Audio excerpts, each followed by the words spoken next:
Welcome to DBVD classes. So आज video हम लोग करने वाले क्लास 10 मैथ्स और मैथ्स में करने वाले एक्सरसाइज 5.2 का क्वेश्चन नंबर 15। तो बच्चों सबसे पहले क्वेश्चन को पढ़ते हैं। For what value of n the nth term of two APs, पहला एपी है 63, 65, 61 एंड 3, 10, 17 आर इक्वल। अब इंग्लिश पढ़ के तो कुछ समझ आया नहीं है, कोई बात नहीं, मैं समझाता हूँ हिंदी में। देखो इसमें क्या बोला गया, एक हमारी ये एपी है, एक हमारी ये एपी है, ठीक है। अब जैसे मान लो ये एपी नीचे की तरफ जा रही है, ऐसे 63, 65, 61 इस तरीके से धीरे-धीरे घटते जा रही है और ये एपी बढ़ती जा रही है, ऐसे 3, 10, 17 बढ़ती जा रही है धीरे-धीरे।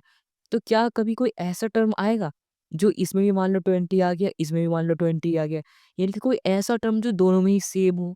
क्या ऐसा हो सकता है? हाँ, क्यों नहीं हो सकता?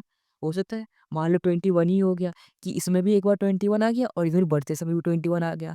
तो ऐसा कौन-सा टर्म है जिसपे कि दोनों सेम-सेम आ रहे हैं? यानी कि जैसे टर्म होता है, जैसे पहला टर्म, दूसरा टर्म, तीसरा टर्म, है ना? इस तरीके टर्म होगा। तो हमें बताना है कि किस टर्म पे दोनों में ही वो चीज़, दोनों में ही वो नंबर सेम आ रही है। ठीक है? तो ये हमें बताना है। आई होप अब आपको समझ में आया होगा ये क्वेश्चन, ठीक है? अगर मेरी बातों को आपने ध्यान सुना होगा तो। अगर नहीं समझ आ रहा है, कुछ थोड़ा-सा डाउट आ रहा है, एक बार वीडियो को 10-15 सेकंड पीछे कर लो, ठीक है? अब बच्चों इसके बाद देखो, ये चीज़ करने के बाद सबसे पहले हमारे पास 2 एपी है, तो हम पहली एपी को सिर्फ लिख लेंगे। एपी हमारा पहला क्या है? 63, 65 उसके बाद 61, ठीक है? और हमारी दूसरी एपी क्या है? 3, 10, 17, ठीक है?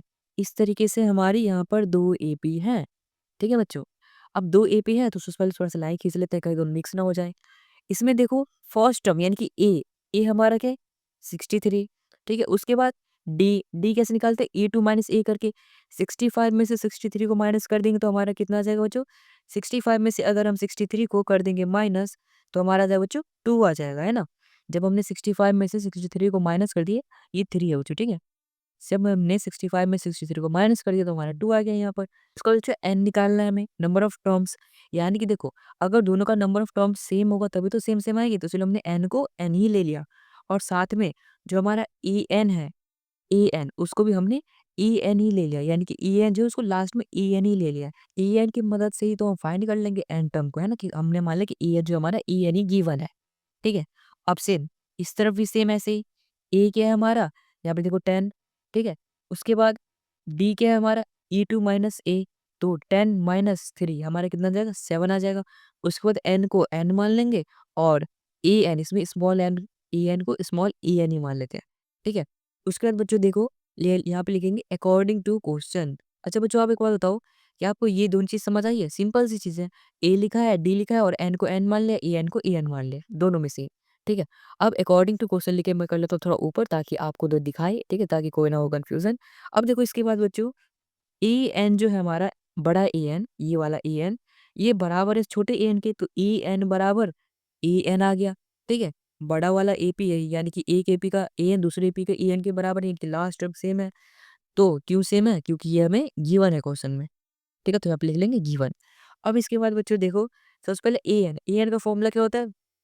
A plus N minus 1 into D. इस तरफ क्या होता है? इस तरफ भी यही होता है, A plus N minus 1 into D. ठीक है? ये होता है फॉर्मूला। अब बच्चों इसमें वैल्यूज़ को पुट कर लेते हैं। ए एन इस वाले में देखो, ए की क्या वैल्यू थी? 63, तो 63 प्लस एन माइनस 1, एन ही तो हमें निकालना है, यानी कौन-सा टर्म आता है जो दोनों में सेम-सेम आता है। तो n minus 1 into d, d हमने क्या फाइंड किया? 2 फाइंड किया है, इक्वल टू ए, ए क्या है बच्चों यहाँ पर देखो 3, यानी कि ए एन वाले में, तो यहाँ पर 3 प्लस एन माइनस 1, एन ही तो हमें निकालना है, एन माइनस 1 इंटू में डी क्या है? 7, ठीक है? तो आई होप आपको यहाँ तक समझ आया होगा मैंने कैसे-कैसे किया। अब इसको कर लेते हैं थोड़ा-सा सॉल्व। तो यहाँ पर देखो, ये सिर्फ प्लस में, इसको अगर मैं इस तरफ लिया तो माइनस में हो जाएगा। तो 63 में से 3 को कर देंगे minus, plus N minus 1 into में आ गया 2, ठीक है? इक्वल टू 7 जब इससे मल्टीप्लाई हो क्या हो जाएगा बच्चों? 7n माइनस, जब 7 माइनस 1 से मल्टीप्लाई हो तो क्या हो जाएगा? -7, ठीक है? सो ये आ गया हमारा, ये आ गया -7 और ये मल्टीप्लाई हो गया 7n।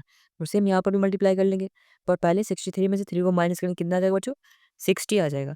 तो 60 प्लस n इंटू 2 क्या हो जाएगा? 2n माइनस 2 इंटू 1 -2, ठीक है बच्चों? सो बच्चों यहाँ पे हमने डबल माइनस क्यों लगा लिया? जब 7 माइनस 1 से लो तो सिर्फ 7 ही तो आएगा ना माइनस का, डबल माइनस की कोई बात ही नहीं है, ठीक है? तो एक ही माइनस है, ये प्लस है।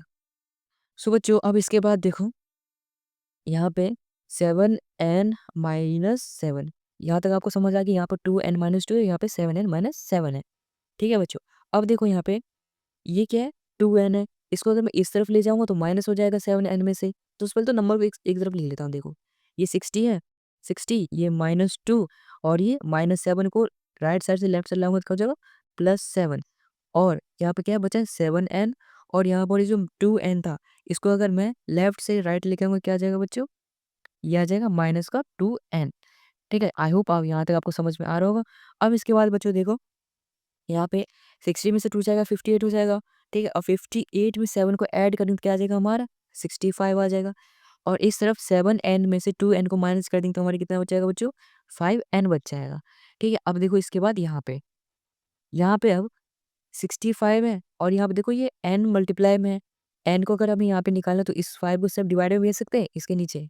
देखो यहाँ पे समझाता हूँ 65 इक्वल टू 5n है। ठीक है, अब यहाँ पे 5 को इस तरफ भेजेंगे डिवाइड में तो 65/5 आ गया बराबर में n और ये कट जाएगा 13 टाइम्स क्योंकि 13 5 जा 65 होता है। तो n हमारा कितना आ गया बच्चों 13 आ गया।